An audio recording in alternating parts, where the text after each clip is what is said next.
tarde a todos.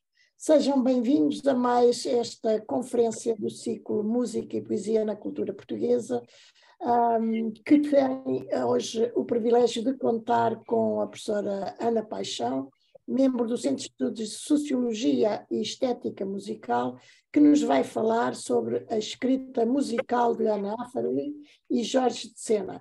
Muito obrigada, professora Ana Paixão, por ter aceitado o nosso convite e estar aqui hoje a trazer-nos esta tão rica informação, com toda a sua vida dedicada a assuntos desta natureza e com tanta profundidade. Eu queria também, mais uma vez, agradecer ao professor Mário Vieira de Carvalho e ao professor José Manuel Mendes terem estado connosco, comigo em particular, na organização deste ciclo, que, como já tenho repetido, e nunca é demais repeti-lo, tem tido a qualidade que tem pela colaboração destes nossos dois ilustres professores, académicos e grandes amigos. E queria também agradecer a todos aqueles que nos têm dado o prazer de estarem connosco e de se interessarem por este tipo de informação e de formação em assuntos que são do nosso maior, pelo menos do meu maior interesse, e imagino que do interesse geral de todos aqueles que que assistem a estas conferências. E passaria de imediato a palavra ao professor Mário Vieira de Carvalho e ao professor José Manuel Mendes para nos falarem, em primeiro lugar, sobre a professora Ana Paixão. Muito obrigada. Muito obrigado, professora Maria Salomé. Minhas saudações a todos, incluindo as pessoas que estão a ouvir-nos nesta sessão.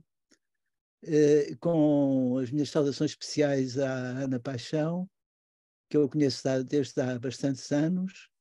Tem feito um percurso de investigação brilhante, desde o seu doutoramento em estudos comparados pela Faculdade de Letras da Universidade de Lisboa e pela Universidade de Nice, sobre retórica e técnicas de composição literária e musical em Portugal, que foi publicada recentemente em francês pela editora L'Harmattan. E a partir daí a sua investigação diversificou-se em vários ramos, digamos assim. Uma primeira linha de investigação de literatura e música, onde avultam trabalhos, por exemplo, sobre Gabriela Lansol, Bom Tempo e Garrett, Camilo Peçanha, e deriva também para figuras femininas em relação com a música, escritoras, compositoras, musicólogas, além da já citada Gabriela Lansol, Clotilde Rosa, compositora, Maria Augusta Barbosa, musicóloga, para quem não saiba, a primeira doutorada em ciências musicais em Portugal. E depois uma terceira linha que tem a ver com a sua condição inicial de leitora do Instituto Camões em França e que derivou depois para a sua ligação muito grande a várias universidades francesas. Neste momento é professora na Universidade de Paris 8, não só em matéria relacionada com as línguas e literaturas, mas, por exemplo, com a cadeira de literatura e outras artes, que é transversal, não é só sobre cultura portuguesa. Claro. E pertence, como acabei de saber, a todos os conselhos de gestão das universidades que têm ensino de língua e cultura portuguesa. Aliás, integra também em Paris 3, chamada Sorbonne Nouvelle, um centro de investigação sobre os países lusófonos.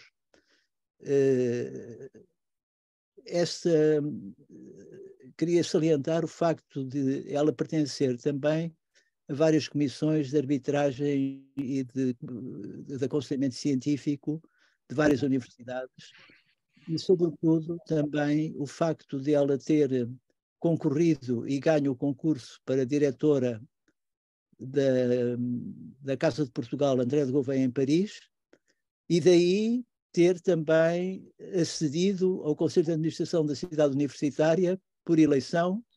Portanto, temos aqui uma personalidade multifacetada, com qualidades realmente muito abrangentes, mas o que nos importa aqui, sobretudo, é salientar o interesse da sua investigação, em muitos aspectos inovadora, nas relações não só entre retórica musical e retórica literária, mas também, em geral,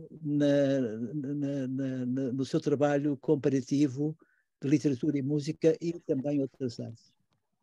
As minhas boas-vindas e muito obrigado por nos dar o privilégio da sua presença, Ana Paixão. Muito obrigada. Quero antes de mais agradecer ao professor Mário Vieira de Carvalho, à professora Maria Salomé Paes e também ao professor José Manuel Mendes pelo convite, à Academia das Ciências pela organização deste ciclo. Muito obrigada pelas palavras tão generosas e espero corresponder às expectativas tão elevadas. Começo por partilhar então também a minha tela para falarmos sobre a escrita musical de Anna Atterley e de Jorge de Sena. E quero propor-vos fundamentalmente dois momentos nesta apresentação. Um momento que tem a ver com os territórios da investigação, do ensino e da criação, porque é fundamental conhecermos a investigação, a intervenção social e também a criação de Jorge de Sena e de Anna Atterley, para depois percebermos melhor a interligação entre tempos e espaços da escrita, entre literatura e música, precisamente. Começando pela música, como é que a música chega à vida de Jorge de Sena e de Anna Atterley, temos aqui logo este exemplo intersemiótico em que Jorge de Sena, com 20 anos, compõe um texto para piano a propósito de Pobre Velha Música de Fernando Pessoa. Portanto, começando uma relação intersemiótica, ao contrário, Jorge de Sena aprendeu piano durante toda a sua infância e adolescência e depois, no início da idade adulta, tinha esta vontade de ser compositor. Temos este Opus 2, que nos mostra precisamente o interesse de Sena pela composição e pela música em geral. Como ele próprio declara no pós-fácio de Arte Música, a música teve sempre um lugar especial entre todas as artes, apesar de ter cultivado outras, como veremos. Anna Atterley chega à música também através da composição. Ela vai estudar composição com Fernando Lopes Graça, depois passa a estudos de composição em Viena e vem para Paris estudar canto lírico para ser cantora fundamentalmente de repertório barroco, é o barroco que lhe interessa. Mas as suas cordas vocais frágeis não lhe vão permitir continuar uma carreira nessa área e, portanto, as cordas vocais serão utilizadas fundamentalmente para a componente verbal, mas também para a componente da obra visual e da obra cinematográfica que ela vai desenvolver. Não é por acaso que o primeiro livro de poemas se intitula Um Ritmo Perdido, em alusão precisamente a esse percurso musical que ela vai continuar de outra forma e que está presente na sua obra de muitas outras maneiras, sem ser propriamente através das cordas vocais e do canto. Se ambos cruzam territórios entre a literatura e a música, ambos vão cruzar também fronteiras. E esse aspecto é fundamental também na criação da obra de ambos. Jorge de Sena vai declarar que foi sempre um exilado, mesmo antes de sair de Portugal. Portanto, seguindo, no fundo, a esteira de Camus, que no Homem Revoltado diz que foi sempre um exilado dentro do seu próprio país, Jorge de Sena tem essa mesma experiência e falo aqui das exiliências de ambos, que são exiliências ideológicas, políticas e intelectuais, como vamos ver. Anna Atterley depressa também sai daquilo que ela designará mais tarde como um país de coveiros e irá para Londres em várias fases da sua vida, aqui nos anos 60 ao lado de Cesarini, depois mais tarde numa estadia que serve precisamente para aprofundar estudos na International London Film School, e é também um território onde ela se cruza frequentemente com Jorge de Sena. Jorge de Sena ia frequentemente a Londres dar aulas ao King's College e tomam conhecimento um do outro também nesse território. Anna Atterley, em 59, vai publicar o primeiro poema concreto português e, nesse mesmo ano, Jorge de Sena parte para o 4º Colóquio Internacional de Estudos Luso-Brasileiros na Bahia, aproveitando precisamente este colóquio para deixar Portugal. Ele que tinha participado em março de 59 no golpe da Sé, um golpe anti-salazarista, aproveita precisamente este colóquio para começar a residir no Brasil a partir de agosto de 1959. Cruza não só estas fronteiras, mas cruza outras fronteiras, que são as fronteiras também profissionais. Jorge de Sena era engenheiro civil e passará a ser professor de teoria da literatura, precisamente a partir deste momento. Simultaneamente continua a sua atividade empenhada, sobretudo de intervenção social, como colaborador do jornal Portugal Democrático em São Paulo. Vemos-lo aqui, por exemplo, ao lado precisamente de Humberto Delgado em 1960 e simultaneamente torna-se professor de teoria da literatura na Universidade de Araraquara, no campus de São Paulo, e onde desenvolve uma investigação em termos de tese de doutoramento sobre Camões e depois uma atividade de investigação sobre muitíssimos outros autores. Mas, como ele próprio diz, é perseguido, e aliás o tema da perseguição é um campo lexical que está muito presente também na sua obra, vai ter de sair do Brasil para os Estados Unidos após 1964 e a chegada de uma nova ditadura ao Brasil, primeiro para a Universidade do Wisconsin e depois para a Universidade de Santa Bárbara, para a Universidade da Califórnia. Como refere em Creta com o Minotauro, não encaramos aqui o texto do ponto de vista autobiográfico, mas como um itinerário espiritual alegórico, declarou que eu sou eu mesmo a minha pátria, portanto, resolvendo esta questão das dificuldades de nacionalidade e de transpor as próprias fronteiras. No âmbito da investigação, os autores trabalhados por Jorge de Sena vão desde a Idade Média até aos autores seus contemporâneos, vai fazer muitas publicações sobre didática também, publicações sobre literatura inglesa, americana e literatura brasileira, como vamos ver daqui a pouco.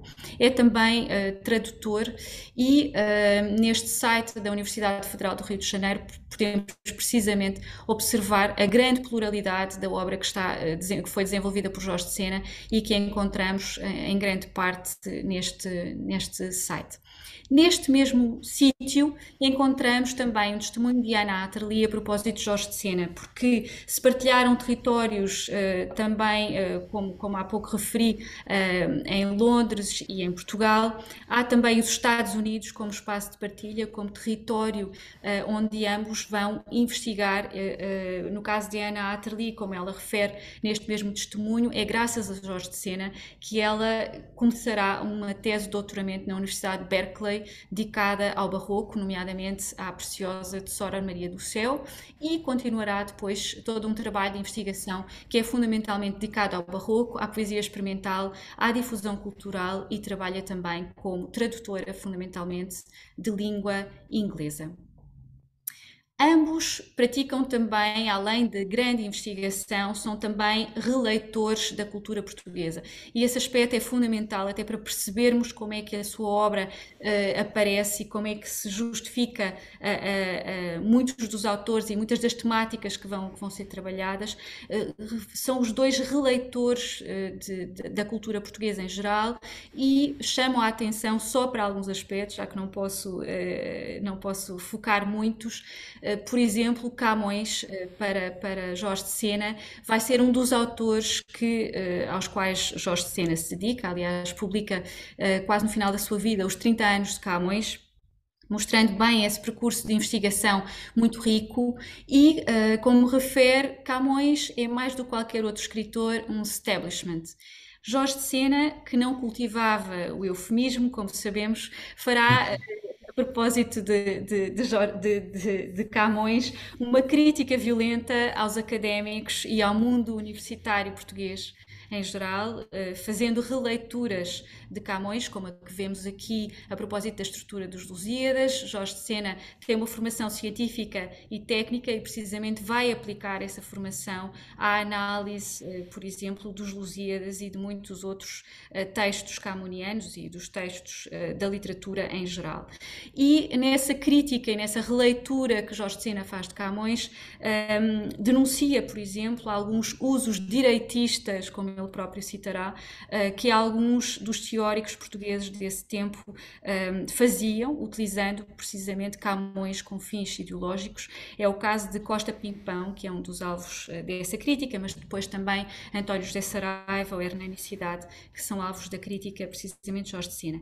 Nesta perspectiva de releitura, por exemplo, da obra camoniana, são sublinhados muitos outros aspectos, nomeadamente a riqueza dos registros de língua, dos socioletos de Camões, como o próprio Jorge de Sena dirá nesta entrevista.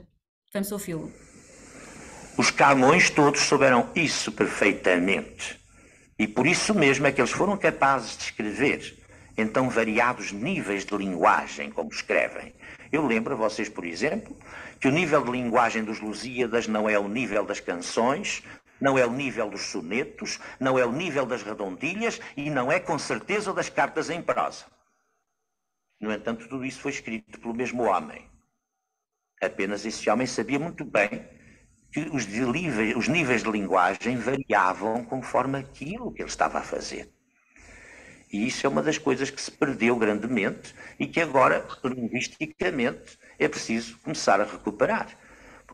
Portanto, Jorge de Sena chama a atenção para a redução a que Camões é muitas vezes votado também numa altura em que ideologicamente o autor é aproveitado para outros fins. E, além disso, além desta grande investigação dedicada a Camões, há também o papel de Jorge de Sena como grande divulgador, na sua intervenção social, considerando que a universidade vai muito para além das paredes da própria instituição e fazendo precisamente divulgação daquilo que é a sua investigação por vários territórios de língua portuguesa. Temos aqui dois exemplos, esta entrevista que foi feita em Moçambique, no âmbito de um ciclo de conferências, ou do lado esquerdo, a conferência sobre Camões, feita aqui em Paris, no Centro Cultural Português da Fundação Gulbenkian. Anna Atterley vai dedicar-se fundamentalmente ao período barroco, indo buscar às bibliotecas portuguesas muitos textos que estão perdidos desde há muitos séculos e também tendo um papel de intervenção social muito significativo, uma vez que estes textos muitas vezes denunciam problemas na própria sociedade portuguesa. É o caso do texto que vos trago aqui, que denuncia as violências contra as mulheres, denuncia o racismo presente na sociedade portuguesa e, portanto, vai buscar textos do século XVII e do século XVIII, que são, no fundo, também textos que, de alguma maneira, dialogam com o presente em 1967 e que interrogam precisamente estes aspectos na sociedade portuguesa de então. A mesma coisa acontece, por exemplo, com estes poemas em língua de preto ou com a defesa e condenação da manice, da homossexualidade, que são também resgatados das bibliotecas para serem trazidos para o conhecimento em geral, para o conhecimento e para a intervenção social. Desta forma, são ambos releitores, vão considerar que o passado é fundamental para compreender o presente, que é importantíssimo reler a cultura portuguesa anterior. Anna Atterley utiliza aqui a imagem do espelho, que é uma imagem extremamente barroca, mas Jorge de Sena fala-nos da tarefa de desmistificação da cultura portuguesa, que é absolutamente extraordinária. Aliás, Eduardo Lourenço dirá a propósito de Jorge de Sena, precisamente, que ele é um argonauta da cultura portuguesa, um argonauta, tal foi a tarefa que teve nesta desmistificação daquilo que é uma releitura também do passado à luz do presente e de novos códigos. Por isso mesmo, inspirados por esta releitura que farão da cultura portuguesa, vão também tentar reinventar formas de escrita, formas de olhar para a sua criação. E essa reinvenção começa imediatamente com a reinvenção da própria língua. E temos aqui este texto de Anna Atterley que o mostra muito bem. Os sumérios eram sumários e por isso foram sumírios. Daí vem que foram semírios, mírios de se ou de si. Os sumírios eram sumários sendo sumérios. Daí vem que foram sumírios, sumeros e sumeros. Os sumários eram suma dos. É daí que vem o suma, soma e a suma a uma. Os sumórios eram sumedos porque eram semudos e mudos de se ou de si eram sumúrios.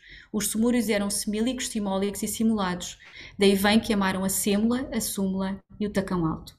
Portanto, utilizando estas técnicas de escrita que são da paronímia e dos jogos fonéticos, como se estivéssemos numa lenga-lenga ou numa cantilena infantil com a substituição de vocais, a Nathalie acaba por introduzir precisamente uma regularidade fonética e tímbrica, uma ironia pela utilização de vocábulos que pertencem a outros contextos lexicais e que são inesperados, e ao mesmo tempo o texto construído como um texto argumentativo. Os sumérios interessavam obviamente à Nathalie, que se interessa pela representação e pela escrita, e portanto é uma temática que ela traz aqui relativamente a essa abordagem daquilo que será a representação da escrita, mas ao mesmo tempo uma questão de intervenção social, porque os sumérios são também os primeiros a fazer uma hierarquização social. Temos aqui o tacão alto que aparece no final do texto. Como ela própria diz, há de facto essa tentativa de intervenção, que é uma tentativa pela própria criação de intervenção social,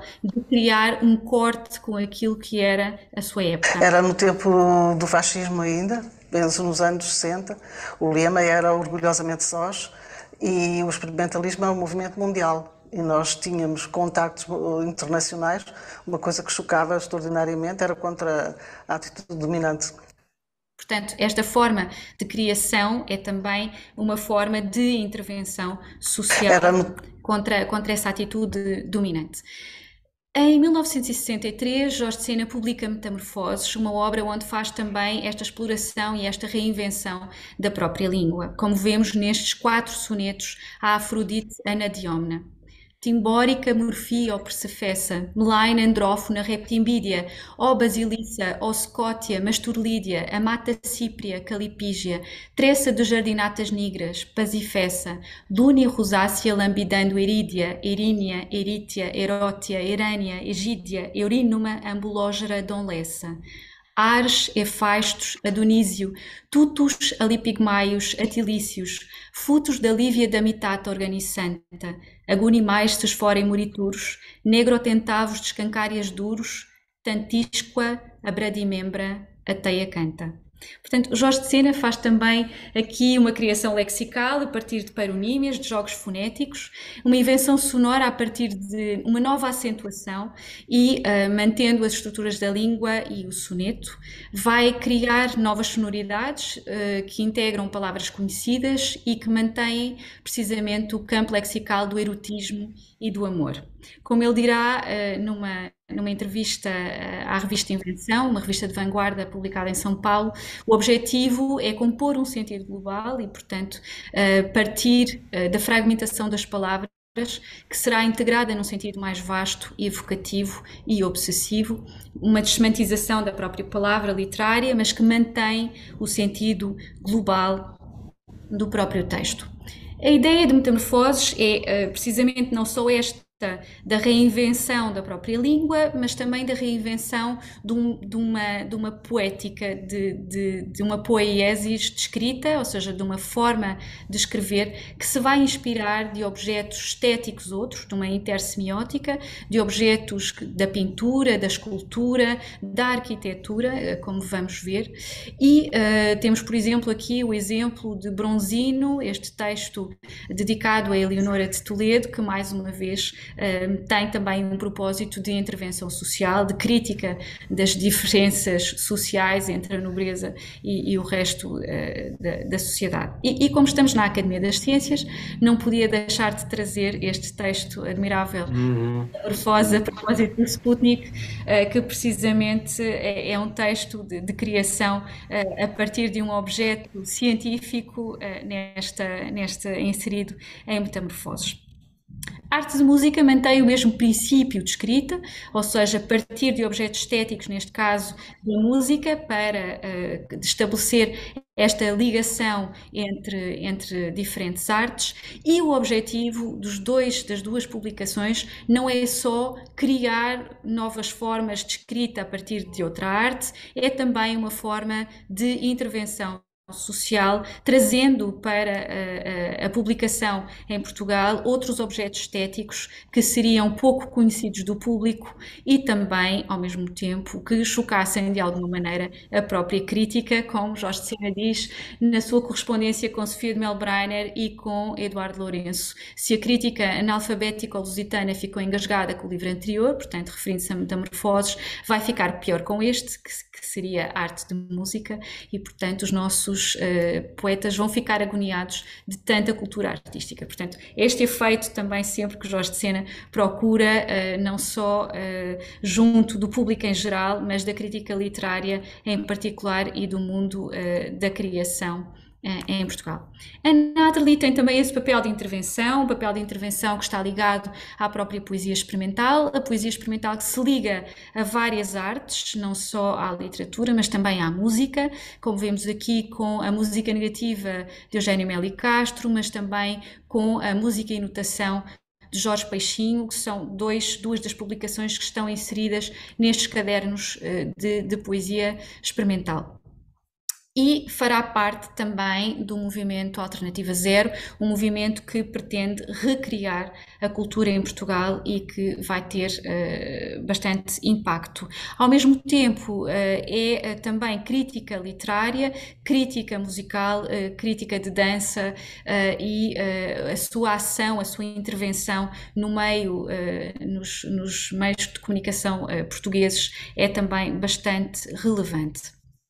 Ao mesmo tempo, produz uma obra visual e, no âmbito dessa obra visual, vai também fazer exposições. Temos aqui esta na Galeria Quadrante, em 1969, momento em que a Natalie vai também, à semelhança daquilo que Jorge de Sena diz que, como vimos há pouco, eu sou eu mesma a minha pátria, a Natalie vai habitar o seu nome à maneira de St. John Perse e, portanto, vai utilizar o seu nome, tanto o acrónimo AH, como vemos aqui nesta exposição, como depois o Ana, que aparece constantemente nos seus títulos, a Joyciana, a Tisana, o anagramático, a Anacruza, a Rilkeana, e, portanto, essa assinatura que aparece imediatamente no título das obras que vai escrevendo. E depois acontece abril de 74, que introduz um momento de ruptura para ambos, ruptura à semelhança daquilo que acontece no título desta performance que a Natalie fará na Galeria Quadrum em 1977. Aliás, abril de 74 terá uma influência bastante importante na obra também visual de a Natalie, como se vê nas ruas de Lisboa, esta colagem que é simultaneamente de cartazes políticos, cartazes de circo, entre vários outros tipos de documento. E para Jorge de Sena também, com as comemorações do 10 de junho de 1977, em que Jorge de Sena continua precisamente a sua divulgação da investigação feita sobre Camões por um périplo não só português, mas também europeu, como vemos aqui nas notas de caderno, Roma, Madrid, Londres, Paris e várias cidades em Portugal. Mas, infelizmente, não se trata de uma viagem muito longa para Jorge de Sena, como se refere também a Natalie nesta crónica, quase de forma em pronúncio, como veremos. Jorge de Sena declarava ainda, com uma modéstia que só as grandes personalidades costumam exibir: quanto ao prémio Etna Taormina, fiquei bem contente, porque assim sempre se fala mais um pouco de Portugal e da cultura portuguesa. Realmente, perante tudo isto, é caso para amargamente embora agradecermos a Jorge de Sena ele ter imigrado e não ter regressado. Jorge de Sena não regressará, efetivamente, e a obra de Sena passará a ser a Demécia de Sena, que vai ter um trabalho absolutamente extraordinário de publicação ou de republicação daquilo que é a obra de Jorge de Sena, tanto na poesia como no teatro, na ficção, na correspondência, no ensaio. Chamam a atenção para muitos textos relacionados, por exemplo, com textos de intervenção política, com o cinema, mas também com a literatura brasileira, portanto, um um verdadeiro argonauta da cultura portuguesa, como o designa Eduardo Lourenço. Ana Atterley continuará a sua atividade como professora na Faculdade de Ciências Sociais e Humanas da Universidade de Lisboa. Ela que já tinha sido professora também na ARCO e na Escola Superior de Cinema, fundadora do PEN Clube português e também diretora desta revista importantíssima sobre o Barroco. Recebeu vários prémios literários, fez vários filmes experimentais, muitas exposições, e a sua obra encontra-se neste momento tanto na Fundação Gulbenkian como na Fundação Luso-Americana para o Desenvolvimento e no Museu de Serralves. Passamos agora, então, à análise do calculador de improbabilidades e de arte de música, mantendo sempre em mente esta interação entre investigação, intervenção social e criação, que me parecem fundamentais para percebermos profundamente a obra de ambos. Jorge de Sena declara-nos no pós-fácil de arte de música que só há duas maneiras de falar de música, ou tecnicamente ou poeticamente. E em arte de música o autor vai precisamente fundir ambas, criando um ensaio poético a partir de topoi musicais. Vai analisar a forma como a poiesis se desenvolve, como os signos e a expressão podem ser considerados, tanto do ponto de vista literário como do ponto de vista musical, a organização e o tempo, a recepção musical e a escrita poética. Portanto, vamos ter precisamente um ensaio poético a partir destas temáticas, como veremos. Aliás, a arte-música surge imediatamente como uma arte, portanto, um espaço de regulamentação e de normatização de códigos acerca de e sobre música. O poema inicial é bastante revelador.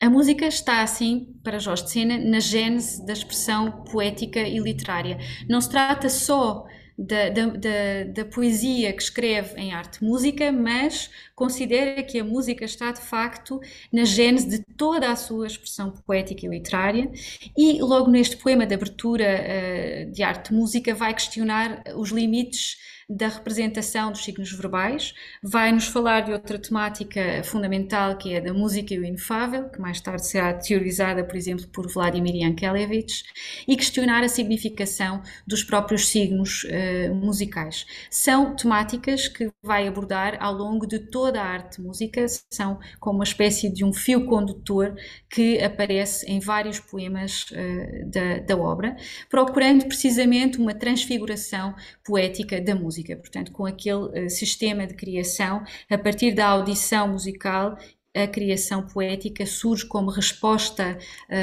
intersemiótica a essa audição.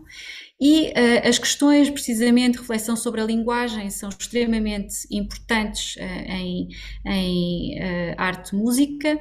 Vemos muitas vezes reflexões, que são as que encontramos, por exemplo, entre o dizer e o mostrar, de Wittgenstein, o mostrar por música e o dizer como algo impossível e apenas o mostrar sendo possível e, portanto, fazendo sempre reflexões sobre aquilo que é possível exprimir.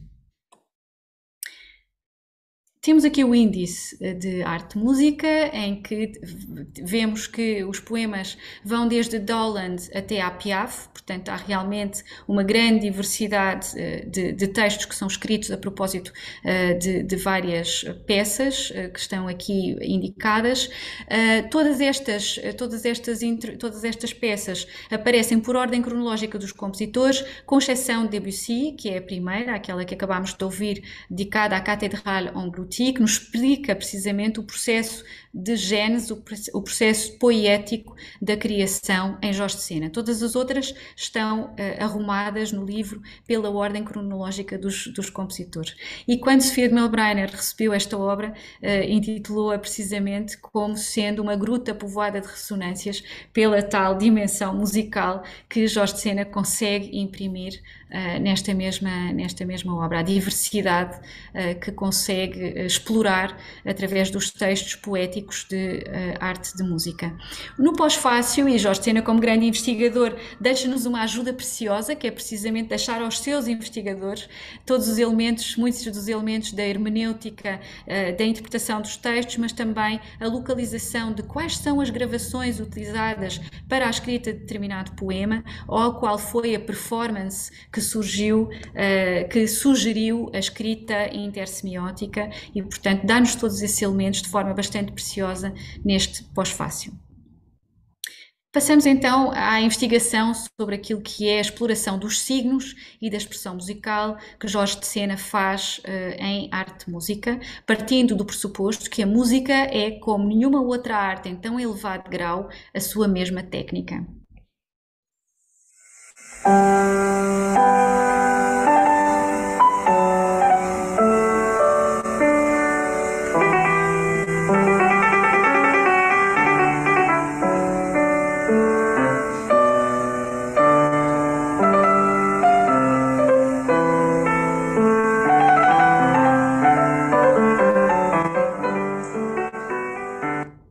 Portanto, a música é só música, eu sei. Depois temos muitas outras passagens da própria arte de música em que nos diz que de Dowland não ouço mais do que a nítida estrutura, Mozart fingia escravizar-se alegremente às formas, pensar em música seria mentir tranquilamente, não há sentido em dar sentido a uma estrutura musical e, portanto, vemos em termos, para todos os musicólogos que estão neste momento presentes, já todos identificámos a fonte, não é? Hanslick, e o único e exclusivo conteúdo e objeto da música são as formas sonoras em movimento. Portanto, trata-se de uma temática que Jorge de Sena vai explorar desde o primeiro texto de arte de música até ao pós-fácil, é de facto um fio condutor do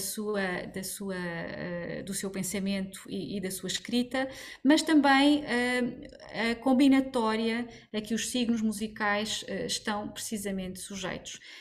No abstrato, a música busca ad infinitum combinações possíveis e ilimitadas, e vemos isto a partir, seja do quadrivium medieval, seja aplicado depois mais tarde ao dodecafonismo. Há também esta linha de pensamento que está bastante presente em arte música, também a questão dos grandes números, das proporções, de tudo o que tem a ver com a própria harmonia das esferas e toda uma teoria musical que Jorge de Sena conhece de forma bastante evidente.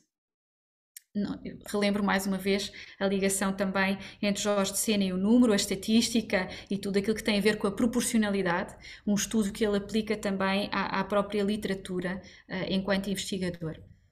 Outra das temáticas fundamentais de arte de música e que está bastante presente, mostrando também a diversidade do conhecimento de Jorge de Sena, tanto do ponto de vista físico como do ponto de vista filosófico, é a questão do tempo.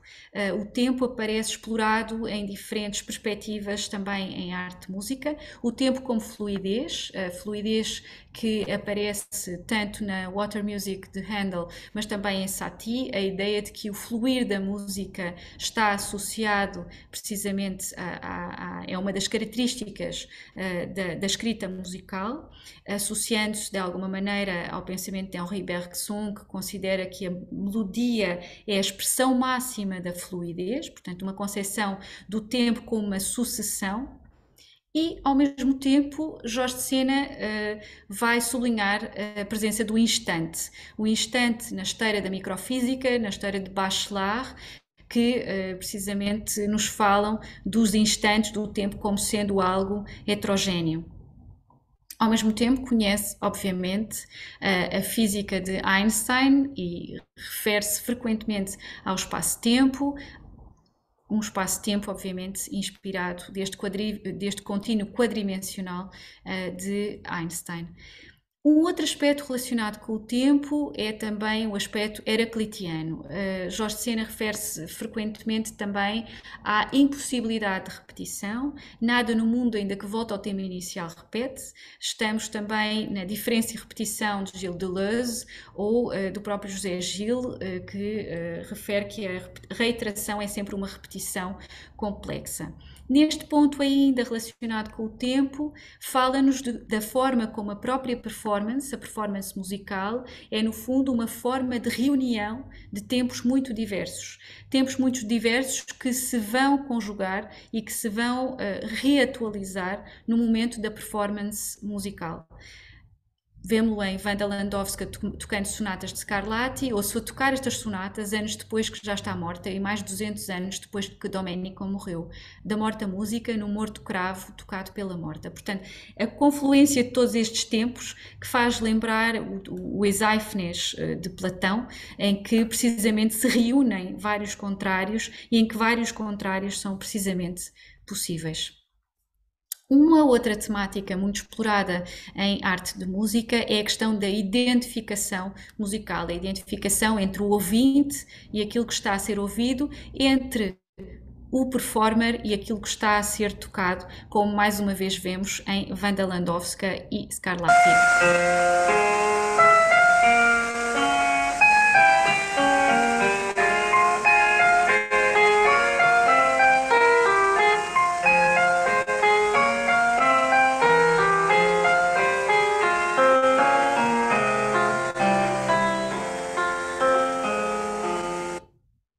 Portanto, esta identificação entre aquilo que é o ouvinte, aquilo que é o performer e o próprio compositor, é também uma temática bastante presente nas variações de Goldberg.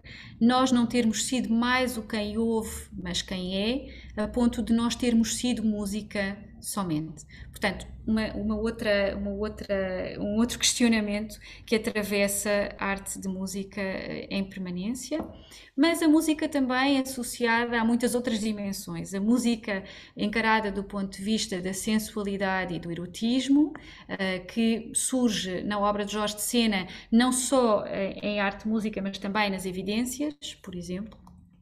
Ou a questão da música como ritmo ou a música ligada ao texto. A dualidade entre Mársias e Apolo, que surge também como uma evidência na obra de Jorge de Sena, não só na arte de música, mas que percorre várias obras de Jorge de Sena, como vemos nestes exemplos.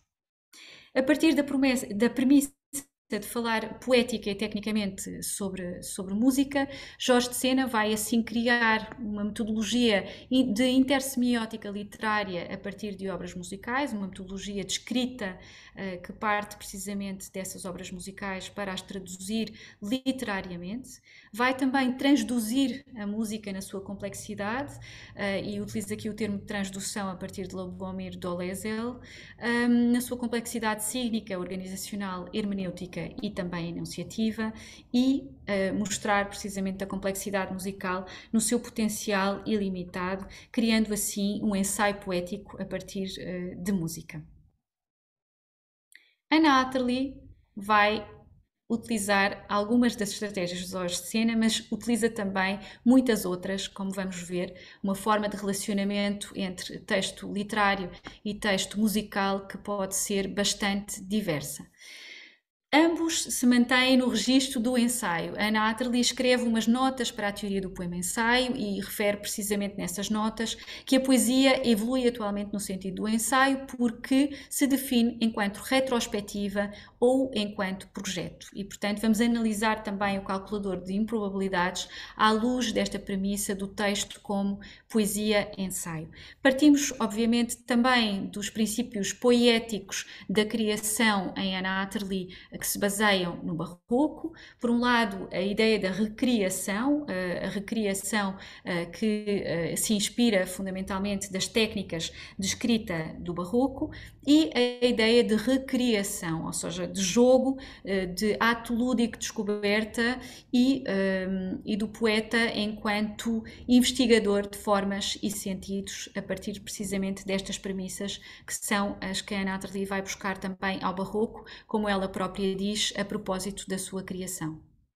Na verdade, os experimentalistas, contrariamente aos vanguardistas da primeira parte do século, não negam o passado. Pelo contrário, eu então, que me dediquei a estudar a poesia visual barroca, fui trazer justamente os antepassados da cultura portuguesa que estavam completamente postos de parte, trouxe-os para a luz do dia, mostrei o seu valor, mostrei quanto nós lhes devíamos, sem sequer os conhecermos. Aliás, foi uma descoberta extraordinária quando se veio a saber que havia nas bibliotecas nacionais centenas e centenas de obras de poesia visual feitas nos séculos XVI, XVII, XVIII, como havia em toda a parte da Europa.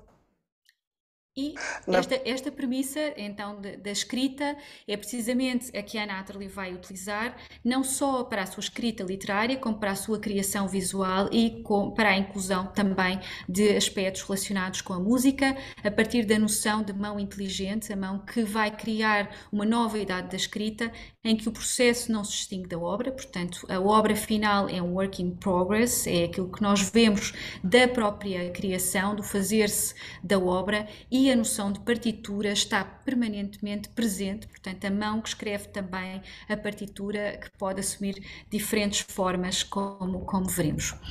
Além da questão da escrita como essencial, vamos ver que a Ana Atterley faz também uma ruptura com aquilo que é a valorização do tempo associado à escrita literária e associado também à escrita musical, mas rompe esse paradigma para valorizar também o espaço em que se move a palavra. Já o tínhamos visto neste primeiro poema concreto, que obviamente é inspirado pela poesia visual barroca, mas vemos que muito rapidamente também há a introdução da sonoridade, e o som vai ser fundamental mesmo na poesia visual. É o caso deste poema que vos trago. Ele, esse que vê, é e vê, esse que vê e é o que vê, é ele é o que vê. Portanto, a poesia visual que está obviamente ligada também a este jogo, que é um jogo sonoro e que é um jogo que envolve tempo e que envolve também, mais uma vez, a ideia de intervenção social no país da balada do país que dói. Português cai, português vai, português sai, português dói. Novamente, esta constante, esta omnipresença também desta intervenção social. Vemos também a alternância, por exemplo, muitas vezes em jogos entre diferentes línguas, como aqui o sei, sai, si, sim, sei, si, sim, portanto este jogo também permanente em que há outras línguas envolvidas.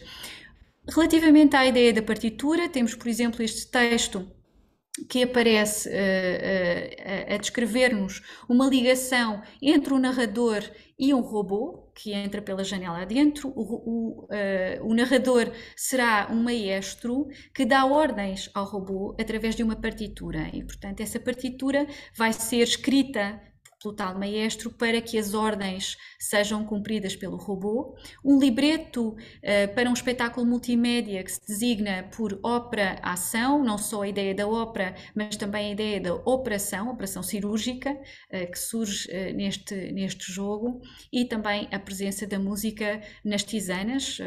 Cito apenas 2 fragmentos da cantata de Bach e das canções de Strauss, no mestre como sendo fundamental na relação entre o mestre e a discípula. Quando o mestre se torna Beethoven, é surdo da orelha esquerda, a discípula quer tocar com ele a Kreutzer, o mestre recusa sempre esse dueto, e a música representa uma harmonia sempre impossível, até porque o próprio uníssono é opaco. Portanto, a música como sendo o ideal da escrita em o mestre. Além disso, há também a utilização de processos e de técnicas que são de composição musical. É o caso da variação sobre um tema, que pode ser, por um lado, um processo combinatório muito utilizado no Barroco, e Anna Atterley sublinha isso, por exemplo, através das Metamorfoses da Romã, que publica em 2005 e que se inspiram claramente nas Metamorfoses da Romã, tanto da Soror Maria do Céu como da própria Josefa Dóbitos, que vão ter várias declinações, várias variações sobre este fruto, mas é fundamentalmente também um processo de composição musical, e Anna Atterley tem plena consciência e utiliza-o também nessa sua vertente. Vemos no Pio de uma Escondida Ave essa utilização enquanto musical. Trata-se de um mote que depois vai ter palavras-chave que vão ser variadas e combinadas de formas totalmente diferentes, como vemos aqui nestas variações sobre o primeiro tema, em que diferentes palavras-chave são escolhidas e são combinadas de formas bastante diversas. Talvez o tema e variações mais conhecido de Anna Atterley seja precisamente este, Ana Leonorana, em que se parte de um mote de Camões para criar variações sobre o tema que tem, por exemplo, a síntese máxima de todas as variações anteriores, reformulações por semantização visual, apenas com esse efeito visual, e a introdução nestas variações também das questões do tempo. O tempo é representado em Anna Atterley por esta linha contínua que geralmente não tem propriamente texto, tem apenas a linha do texto sem haver letras propriamente implicadas nele, e é um procedimento de introdução do tempo na escrita que Anna Atterley utiliza não só na escrita literária, mas também na sua obra visual, como vemos aqui nas Demoiselles d'Avignon, Invaded by Time, em que há uma recriação, uma releitura das Demoiselles d'Avignon com este elemento pictórico que é o do tempo, através das linhas que se inserem sobre o desenho que é feito. Neste sentido do tema e variações, temos também a introdução de um outro elemento musical, que é o elemento da pausa. E Anna Atterley diz-nos isso de forma muito clara. No Noite, Canto-te Noite, o texto seguinte foi concebido como uma partitura musical com a presença do silêncio. Noite, canto-te noite. Noite, canto-te noite, para que tu definitivamente existas. E na primeira variação, canto-te, canto-te, para que tu definitivamente existas. E a segunda variação, noite, noite, noite, noite. Portanto, a ideia do silêncio e do leitor como um espectador performer. Portanto, o leitor tem de precisamente entrar neste jogo e ser ao mesmo tempo o performer desta leitura. A ideia de que o leitor é também, simultaneamente, participa num espetáculo e participa num espelho. Aliás, a capa do calculador de improbabilidades é um espelho, e esse lado espelhado relacionado precisamente com a experimentação também barroca e com este lado do leitor que é simultaneamente um performer. Tal como Jorge de Sena, Anna Atterley dá-nos todos os elementos, todas as chaves da investigação, vai buscar as suas fontes, vai-nos dizer que vai buscar esta ideia do silêncio a Alberto Pimenta, a Chomsky ou a Heiser, e vai também especificar que a exploração do silêncio tem a ver com a própria música de vanguarda e com a exploração que é feita, por exemplo, por Jorge Peixinho nas ações dos experimentalistas. Vamos ver como.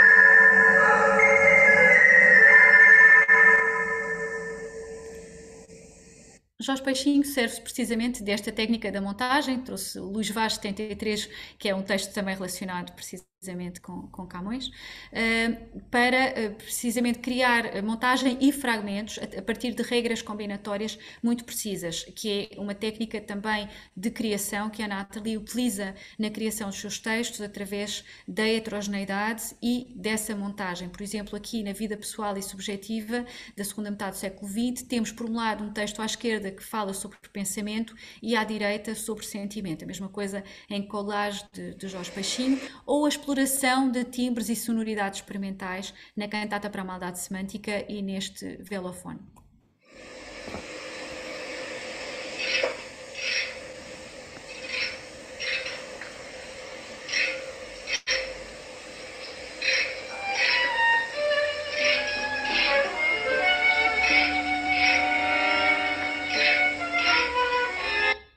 E outro procedimento comum aos dois é o da citação, a citação que aparece com Rilke ou com Joyce e que aparece com Jorge Peixinho, por exemplo, a partir de Monteverdi e de Gluck, ou a partir de Wagner, de Webern, em várias outras obras.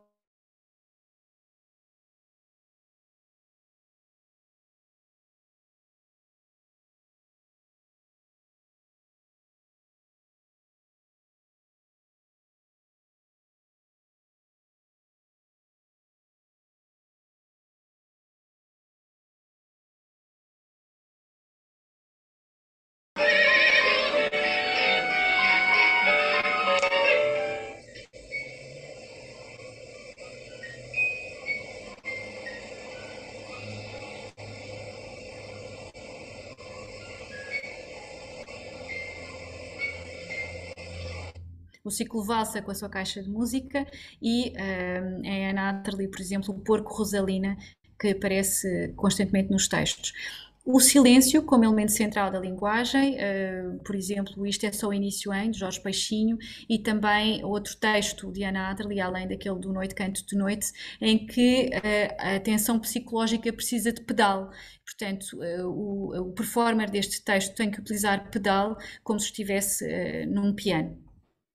A mesma coisa com o aleatório no relacionamento com a página, a possibilidade de ler o texto de várias formas diferentes, a possibilidade de criar a obra de formas diferentes também em função da aleatoriedade e a ideia de que vivemos num tempo em que tudo é contemporâneo e não sucessivo, como diz Daniel Charles. Portanto, várias técnicas de experimentação, de escrita que são partilhadas entre Ana Atterley e, tal como vimos em Jorge de Sena, a nossa existência é uma rápida passagem pelo mundo em efeito Doppler, deixando a ideia de que desta passagem fica uma sonoridade, fica um rastro de som, e é esse rastro de som que se mantém. Um rastro de som que vemos, por exemplo, nestes momentos para Ana Atterley de João Madureira, mas também no próprio calculador de improbabilidades, já que o calculador de improbabilidades de Ana Atterley é uma forma de gerador textual, defendendo que o poeta é um gerador textual e que esse gerador textual pode ser perfeitamente substituído por uma inteligência artificial. É essa a experiência que fará em 2016 Rui Torres, por exemplo, na criação deste gerador textual a partir da obra de Ana Atterley, ou que continua a ser explorada por programas como o das materialidades da literatura, pelo arquivo digital da poesia experimental e portanto, esse rastro de som que fica é também um motivo de novas explorações da própria obra de Ana Atterley. Então, a partir de uma forte influência barroca, vimos algumas formas de apropriação de princípios e técnicas musicais, combinatórias de material literário com musical, a performance literária, que está sempre associada àquilo que será a performance musical, a ideia de que o leitor é ele próprio um performer e, portanto, uma poesia-ensaio que vai utilizar também elementos musicais. Em jeito de síntese, aquilo que vimos sobre a obra de ambos, portanto, um processo de investigação, intervenção social e criação que são indissociáveis para compreendermos profundamente a obra de ambos. A escrita literária para Jorge de Sena, a música aparece como um princípio poético criativo, faz também em arte-música um ensaio poético sobre as características da própria música. Ana Atterley, que se apropria dos signos, da combinatoriedade e da performance da própria música. portanto, numa relação de intersemiótica artística, mas também científica, como vimos, e digital no sentido da mão criadora, da mão inteligente para Anna Atterley, dos dedos dessa mão inteligente, digital de dígito para Jorge de Sena e da criação numérica, do gerador textual que Anna Atterley nos deixa a partir deste calculador de improbabilidades. Como ela própria diz, pensa que os criadores do futuro vão abolir as fronteiras entre as próprias artes, e Jorge de Sena diz-nos que, de facto, não há regresso após tanta invenção. Muito obrigada. Obrigado, Ana. Obrigado, Ana. Dou-te a palavra, quem não falaste hoje, José Manuel Mendes. Toma a tua palavra. Não, eu quero agradecer à Ana a circunstância de ter podido fazer esta viagem iluminante através de poetas que foram marcantes no seu tempo e no seu tempo profundamente incompreendidos, que ainda hoje continuam silenciados, não pelas razões que foram as da ditadura fascista, mas porque exatamente vai crescendo um clima de desconhecimento do que é a estética, do que é a teoria literária, que se torna a muitos níveis altamente preocupante. E assim como a Ana foi capaz de nos trazer um Jorge de Sena e uma Anna Atterley que trabalharam a partir de uma capacidade inventiva para a qual não existia propriamente qualquer noção de margem, isto é, tudo era absorvível num projeto inovador e, sobretudo, a muitos níveis, ruptural, como também, de certa maneira, aconteceria com a Maria Gabriela Lhansol, que a Ana Paixão estudou, e bem, e que poderia ser tema para uma outra conversa dela connosco. É isto que lhe quero agradecer, não deixando de lhe dizer que a exiliência de um e de outro, cada qual a seu modo, é a exiliência de muitos hoje. Eu não sei se não estou nela a partir do momento em que ainda não tenho o último livro que a Ana publicou numa editora chamada L'Harmattan, onde saem obras admiráveis de autores portugueses dignos de serem lidos em Portugal e que ninguém conhece, que ninguém divulga, e onde estão, de facto, momentos verdadeiramente fundadores e esclarecedores do que é o trabalho intelectual a produzir-se além das fronteiras do pequeno país que somos. Não sei se posso dizer que somos um pequeno país, isto nos tempos em que vivemos, tudo é muito complexo. Portanto, este agradecimento com uma nota que me parece ser inteiramente justa. A exposição é de uma clareza muito grande, mas reveste-se de um rigor e de um brilho expositivo que não podem deixar de ser sublinhados. Sobretudo, e com esta que é um pouco provocatória, eu culmino a breve intervenção que queria fazer, pela demonstração feita de que tanto o trabalho de alguma da poesia do Jorge de Sena, como o trabalho da poesia, e estou a falar apenas da poesia, como poderia falar de outros domínios, da Anna Atterley, nada tem a ver com a gratuitidade, como a miúde se disse, e ainda hoje se diz, e que não moram apenas no exercício lúdico. Essa ludicidade é ela mesmo intersemiótica, exatamente, né? E pujante, semanticamente, nas complexidades que transporta. O ter aludido a um Jorge de Sena que me é particularmente muito caro, que é o Camunista, exatamente porque pôs em causa muitas das teses que vinham sendo construídas pela Academia Portuguesa, e algumas das pessoas que as construíram não deixam de ser respeitáveis, mas esse pôr em causa foi decisivo, levou a que, por exemplo, aquele que eu considero provavelmente o maior comunista do tempo presente, que foi Vítor Aguiar e Silva, tivesse regressado a Jorge de Sena em não poucos momentos, para a partir daí lermos um Camões que é totalmente avesso àquilo que eu temo anda a ser ensinado pelas escolas. Aqui está a provocação. Muito obrigada. Não sei se quer responder, Ana.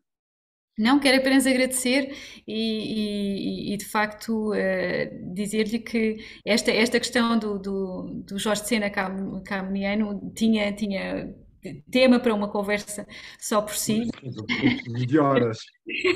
mas que não é possível aprofundar. De facto, eu acho que Jorge de Sena e Ana Atterley precisam de ser mais conhecidos em Portugal e estou a trabalhar precisamente nisso. O meu próximo livro é um trabalho de investigação dedicado à obra dos dois, neste cruzamento em que são duas maneiras de ler literatura e música que são complementares e que podem ser muito enriquecedoras e que muitas vezes não são muito conhecidas, de facto, ainda em Portugal. A Ana deu-nos um panorama fantástico, muito preciso e muito abrangente, e que mostra que há muito ainda por explorar. Não obstante a Ana ter aparentemente esgotado o assunto, só mostrou que o assunto está muito longe de ser esgotado. Apenas iniciado. Eu sei, exatamente. E haveria muitas questões a colocar, mas talvez haja pessoas que estejam a assistir e queiram pôr mais questões, independentemente de quem está mais ligado à organização. Não sei se algum dos presentes quer intervir.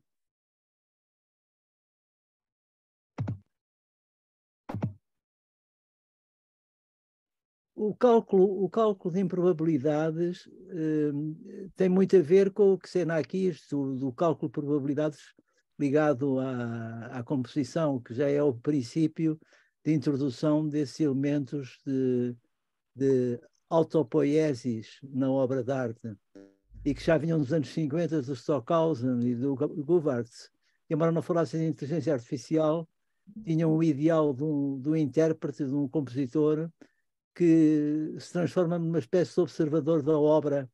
A obra tem um potencial de desenvolvimento como se fosse uma espécie de DNA que faz com que ela germine a partir de uma célula inicial com um mínimo de intervenção de decisões de compositor ou do próprio intérprete, como naquela Klavierstück 11 do Stockhausen, em que o intérprete teria que aparentemente não fazer escolhas entre os diferentes fragmentos, e a obra era sempre diferente, embora fosse sempre a mesma, porque esse seu constitutivo inicial se reproduzia incessantemente de maneira diferente.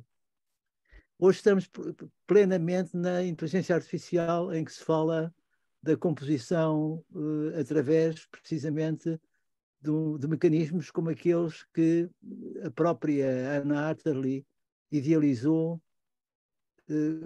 Portanto, eu diria que a Ana Atterley, no fundo, visava uma autopoiesis da obra de arte. Uhum. Mas esse não é tanto o paradigma do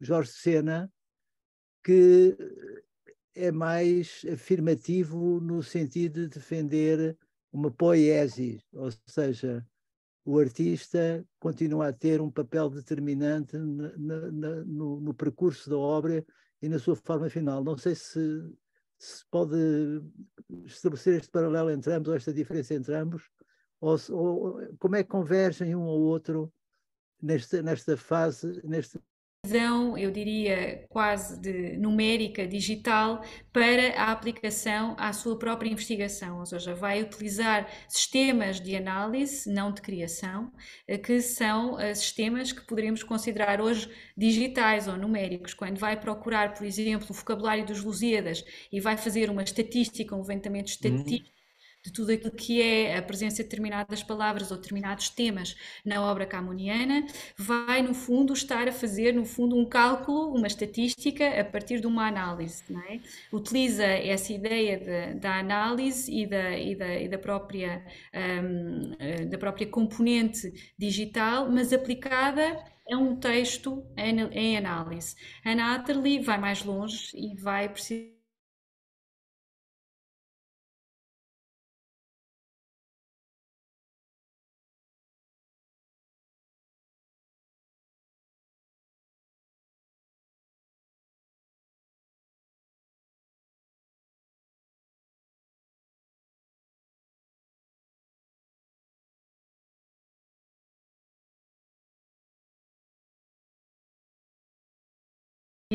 precisamente. É muito curioso porque precisamente esse gerador textual tem toda a obra de Anna Atterley e vai criar textos novos que nós reconhecemos de alguma forma como sendo textos da Anna Atterley, porque vão buscar temáticas, vão buscar formas de combinação que são semelhantes aos dela, mas que nunca vimos. Portanto, são textos novos a partir daquilo que é o corpus da obra dela própria.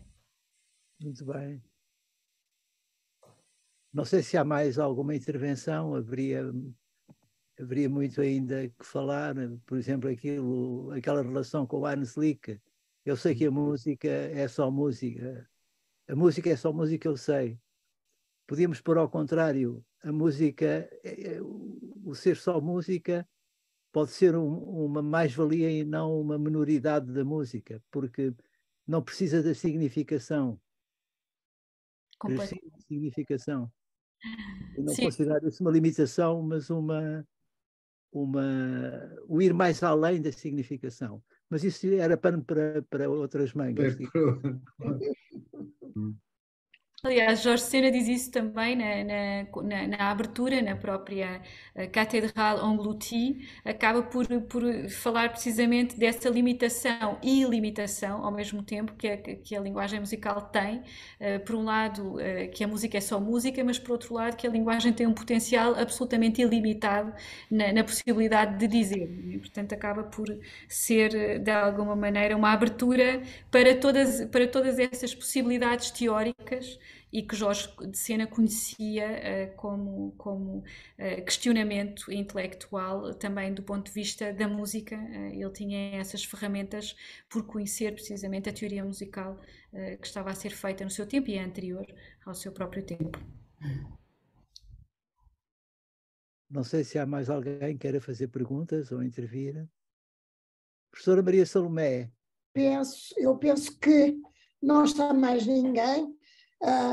E assim sendo, eu gostaria de agradecer vivamente à professora Ana Paixão por esta extraordinária conferência, de uma profundidade e de um conhecimento a todo custo extraordinário e que nos mostra, no fim de contas, como aliás já foi dito, quanto estará ainda por fazer, por estudar, por saber e quanto nós todos que estamos fora destas áreas temos que aprender. E na realidade, para mim, e penso que para muitos daqueles que ouviram a professora e que a ouvirão também no YouTube, porque devo dizer que muitas vezes as leituras ou as audições no YouTube são de um número fantástico e este seguramente será também, e eu aprendi imenso e só tenho que lhe agradecer e também testemunhar o grande valor e a grande riqueza de conhecimento e profundidade com que a professora nos brindou hoje com esta sua conferência. Muito obrigada. É tudo aquilo que eu poderei e quererei dizer, porque fui a maior aprendiz, digamos assim, de tudo aquilo que nos trouxe. Muito obrigada, professora. E não havendo mais ninguém, eu um abraço a todos. Dizia muito boa noite e lembro que no dia 1 de março teremos de novo uma conferência neste ciclo e que versará poesia e canto entre a ditadura e os anos da construção democrática, com Nuno Pacheco. São todos bem-vindos e são tempos de partilha de conhecimento, são tempos de aprendizagem que agradecemos a todos aqueles que têm vindo a colaborar connosco. E muito especialmente, professora, hoje, agradeço-lhe imenso todo o seu trabalho e todo o seu conhecimento e o rigor com que nos trouxe este conhecimento. Muito obrigada. Obrigado. Até à próxima e obrigada a todos. Muito boa noite.